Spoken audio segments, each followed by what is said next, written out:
data cleaning, and here we mean that we will identify some problems which are caused by, for example, data collection, processing, storage processing, modifying the data. So we will make sure that these problems will not interfere with analysis in here. As a first step, we can find and remove some duplicates in your data. So in some data sources, you may see some duplicate values.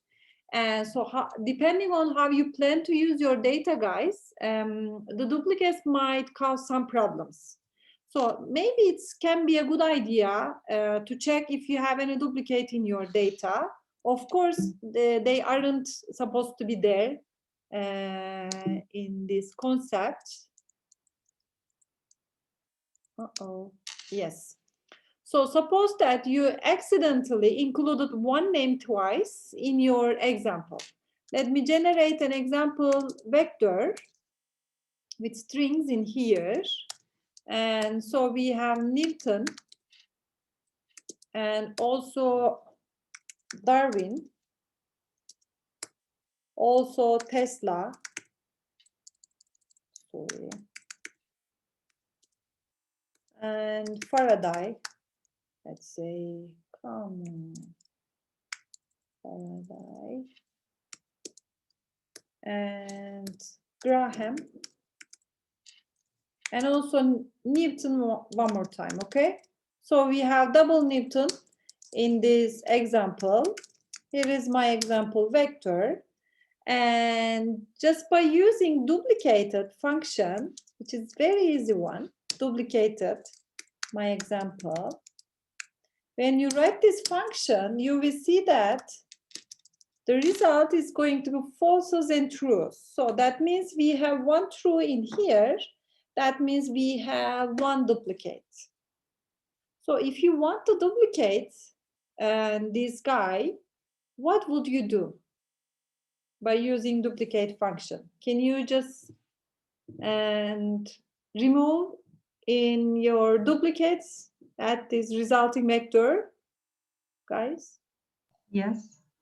Can you send it by chat to me? Okay.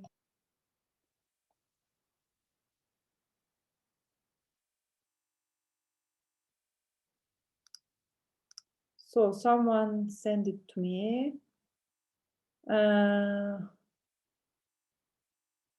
Yes, that's something. One way. Leka is the first one. She sent it this one to me and to get rid of duplicated one.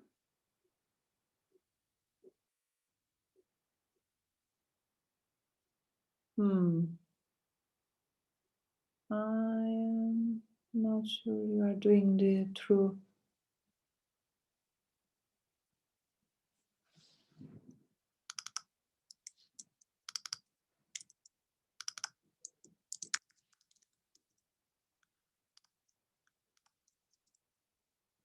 No, this one is not working, Leka. Okay, I sent another one. Because this is just getting rid of the first one, not the duplicated one, okay? So Mert just send me one example. Mert, that's okay, but I wanted to use duplicated, okay? So Ayşegül, yours is not working, I guess.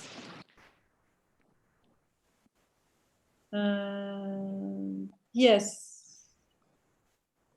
Okan send me the right example. He's the first one. And thank you, Okan. This one, maybe do what you want. Sorry, I should write one more time. And now it just got rid of the duplicated ones in here. So Jan, I have sent the same one like 2 minutes ago. Sorry, Leka? I have sent the same one like 2 minutes ago. Yes, but yours came after that one. Okay. So I mean that I tried the first one, then Okan sent me that one, okay? So we can also save this one into a vector, of course, but give it a name, my example dot unique maybe. So we can just give it a name, okay? So there's an alternative, and actually Mert already sent that one to me also. And there is one alternative that you can use unique function in here, which is maybe easier. And now you don't have your duplicated ones, okay? Do you have any questions, comments? I think you get the idea. So also, instead of that cleaning, you may want to sort your data. In some cases, you already know how to use sort function. And so to sort your data frame, you need to create a permutation of the indices from the data frame and use these to fetch the rows of the data frame in the correct order in here, okay? So when you use order function, this function takes a set of vector. Çok tatlı köpekçik. Hello. Çok şeker. So when you use that one, the order function just takes a set of vectors as argument in here, and it sorts recursively by each vector, breaking ties by looking at successive vectors in the argument list. Let's try what I'm talking about. For example, I have my v vector, okay, and this is just 11, 12, 13, 14, 17, 16, and 15. And this is not sorted or ordered. So if you just use order, sorry guys, what is happening is that 1, 2, 3, 4, 7, 6, 5. What is happening?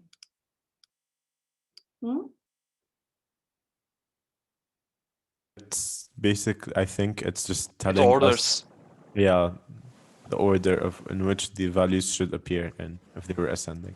Yes, it is just returning a permutation of the indices of the vector corresponded to sorted order in here. So how you can use that one to sort your vector? Maybe we can use indexing. Yes, perfect. We can use indexing in here just by, sorry guys, and this one. Hocam parantezde şey. Okie dokie. So now you can use indexing in here, okay? So instead of vector, which is kind of basic for you, we can use a data frame. Let's generate one first. I'm going to generate a data frame with some animals that my daughter like. Actually, she likes all of them. She's fond of cats and dogs, and believe it or not, cows. She never seen a camel, but see some pictures, and of course, picture of the elephant. And now we have U, and we have a W vector by generating a data frame from what? From U and from V. Okay, here is my W. I have U and V vectors in here. So we can easily sort data frame W by using V, not U, for example. So we have W, we want to index and just use order of what? Order of W, but this time by V by row, okay? So here is how can we just sort our data frame depending on one of the vectors. It's up to you guys, okay? Did you just get the idea? Yeah. Yes. Perfect. So we are going to use another example right now. And in here, I will use one of the libraries in R, which is STAA. So if you don't have this library, guys, please use install packages and STAA. And please keep in mind that R is case sensitive. Then just make sure you use the A, the first one as the lowercase a, okay? So we are going to use that library, and there's a data set in this library, which is authors. And when we just had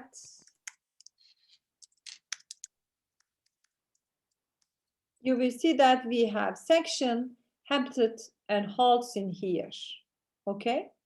So in this example, you may want to order or sort your whole data frame, and this is going to be kind of strange for you. You can create a suitable permutation using the order function, okay? But this time you need to call like the before, okay? Let's see what I'm talking about. I have my authors data set. Now I want to order by authors habitat, okay? Then surprisingly, R is allowing you to comma and just add another variable in here. So this time we can sort by habitat and then by holds for authors data sets in STAA library. Here is what we sorted our data sets first by habitat. Please check that one. 1, 2, 3, 4, and 1, and for holds 0, 1, 2, 4, 5, 6, 8, blah blah blah. Okay. Yeah. So if you want to sort your whole data set, it's kind of strange in here. For example, let's use order. By using order, I want to sort all my data sets. And you will see that the result is kind of ugly in here.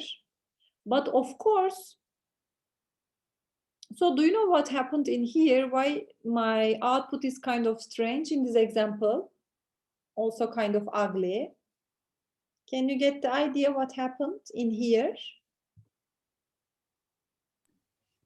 Because when you put in order authors, it just prints out all of the data entries, I guess, in the authors field. That's why it looks very unorganized. And it just has them as their numbers that they should exist in, not in their order. Kind That's of. just Actually, in here, we have data frame. But when you put all the data frame, I just think that authors as a vector, as a whole vector, and put that whole vector in an order, okay? And just giving you the indices depending on them. And even you use some indexing in here. Let's try to use, this is going to be stupid, but just try to use indexing. And of course, this is not going to work, okay? Or, I mean this way. You see, now this is not working in an appropriate way. So if you want to sort all your data in here, all your whole data, and you please keep in mind that order expects a list of vectors, and order is going to interpret your data frame as a single vector. And now we can use do call function in here. This is one of the interesting functions and very useful ones. And we can just do and call in here. And if you want to get more idea, of course, you can always just use help. And you will see that it's going to construct and execute a function call from a name or a function and a list of arguments to be passed to it. So first, you will give either a function or a non-empty character string, okay? Then you will give a list of arguments to the function call. So please try do call function just to order your data and write it in chat for me. Use do and call function, do call function, do.call or, and then try to sort your data.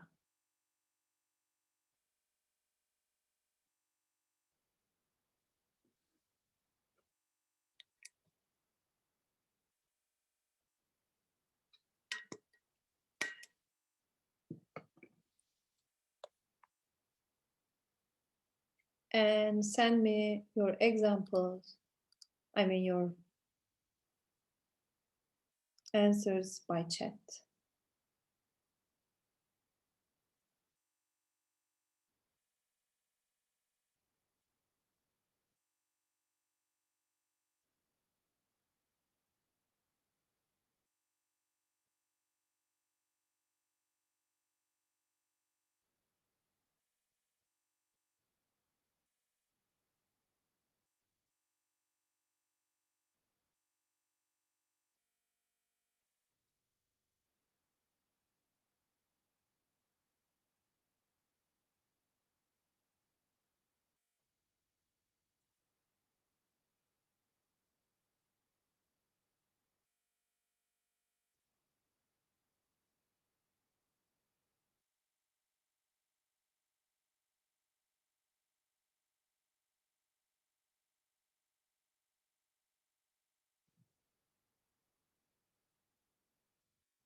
Any example? So you will just add your function, which is going to order, and of course, then your data, and it's going to give you some permutation. Okay? The order of your data, and by using this one, you can just use your do call. Do you want me to do it together, or do you want me to wait for a while? I think we can do it together. Exactly. Together? Yeah, so we can just, please remember we were using the order as our function, and it's just asking for some data, a list of arguments in here. And after that, this guy is giving us some permutation in here. And we can always use this permutation to index our data set. Do call, order, and this is going to be by row. And when we have this one, it is going to give us, here is our data and order. And now when we use this part, this is going to give us some permutation or some order of our data sets in this example in here.